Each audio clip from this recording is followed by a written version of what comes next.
Ku bismillah dikawintan,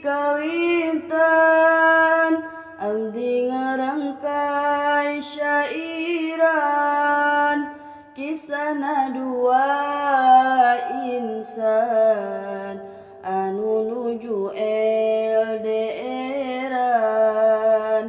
Dinten-dinten nu berlalu ngemutan wenu di kalbu, rasa enggal hoyong tepang jeung anjeun nu dipika sayang.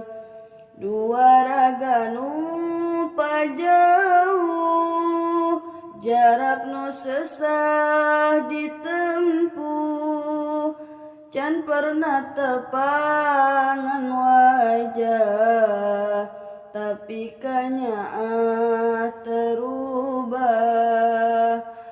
Karena jarak diayakeun, lain supaya misahkeun, tapi jarak diciptakeun karena bahan pirinduan.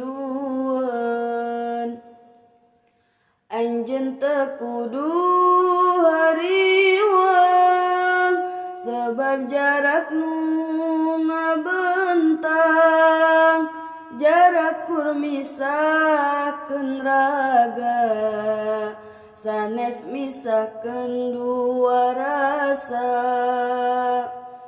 Gogoda pasti darongkap, ngaruntuhkeun nu diharap, atau rindu nu membesar, atau hubungan nu hambar.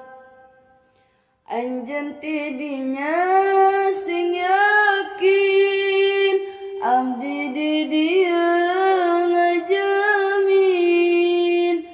Anjeun sabarna kuatkeun, percanteuna sing seueurkeun. Cinta urang anu hebat, rasa nu makin melekat, rindu nu nambah kuat, nyaah nu